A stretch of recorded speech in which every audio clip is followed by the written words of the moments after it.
Yeah, I'm going to put some new fresh oil in here before I start testing this thing for mileage. What I also might do is sit a container up there with gas, just let it sit there and idle and see how long it can idle before it runs out of the cord. But I got a Fram filter in there right now, and I hate those orange Fram filters. That's all I had last time. I like these plain old Purelators. That's the number, L10241 for the Suzuki. So popping some new oil in there right now. Let it warm up first. It's warm. HHO is running good. And I'll tell you one thing with this thing, it's like I don't smell. The exhaust smells real clean. Like nothing coming out of here practically. Very clean. Stick my hand down there. I'm smelling it. I don't smell nothing. That's the difference. That's why I think this mileage is going to come right up. So, we shall see. And by the way, I know everybody knows how to do an oil change, but I'm going to tell you a little tip. You see how you lock those wrenches together? See that? So when you're putting this up on here and you're trying to get this off, like this plug was in there since last year, it's kind of tight, right? So you lock them together just like that. You see how that works? A lot of people don't know how to do that. There's a certain way. It looks simple when I have it on here, but that's how you do it. And you can really pull on this all the way, and it's in here solid. It's in there solid. You got a lot of leverage. So anyway, just figured I'd put that tip in here for this oil change crap, because it's oil change is pretty simple. But what I'm going to do is I'm going to let this drain out for several hours.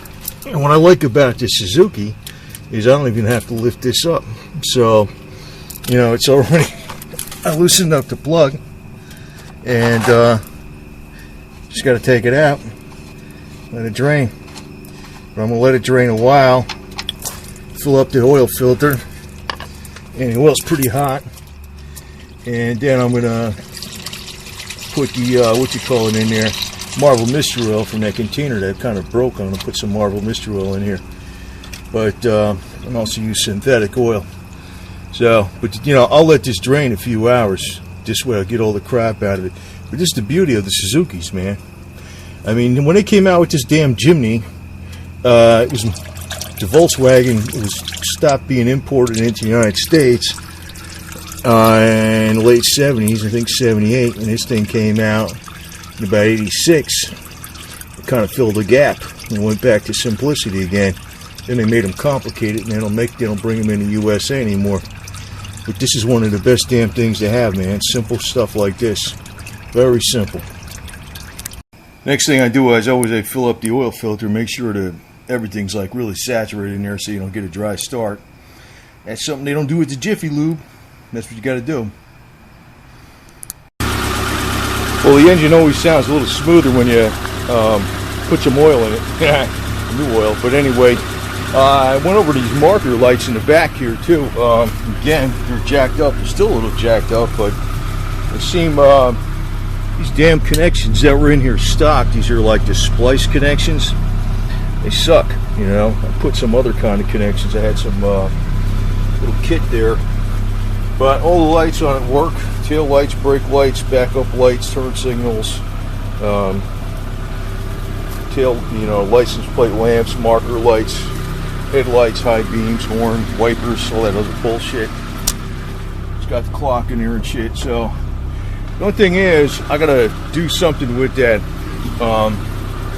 HHO fittings. I should have put some Teflon tape on them. I thought you didn't need it because it was plastic on plastic, but you might have to do that. But what I might do, preliminary, is I might see how long this thing can idle with like a pint of fuel in the beginning, because I got some fuel line here. Because when you try to run this thing a ways, like if you try to run this thing for a while, what happens is, you know, when you fill up the tank, it's like inaccurate. You know, you fill it up and you don't know where you're stopping it at exactly. You know, it's like I want to do something where I could just run a quart. Maybe if I can mount it up under the hood real good, just see how far I can go on a quart of gas, and I'll get a hell of a lot more accurate measurement on it. But it seems like this thing, I mean, sure, it's got carbon monoxide, but I don't smell hardly any hydrocarbons. This used to smell like real gassy, you know. Now I don't smell nothing, so I know it's doing something. This doesn't really work good on newer cars. This is an 85, no emissions control, straight Toyota, brand new Toyota carburetor on a remanufactured, and that's why it'll probably work. So, but you know, we shall see. We shall see. I got a feeling it's going to it might get 35 miles to the gallon. It might, because I heard the Toyota carburetor brought the mileage up on this thing from 25 to 30. And I might get almost 20% higher with this HHO. So it might be 35 miles to the gallon, you know, under not crazy driving, but driving it easy. So that would be as good as it gets, man, for any four-wheel drive. We'll see. I think it's going to do that. And tomorrow is going to be the test. Wanting to get all these lights working good, and you know, might be driving around tonight a little bit too, see how it works.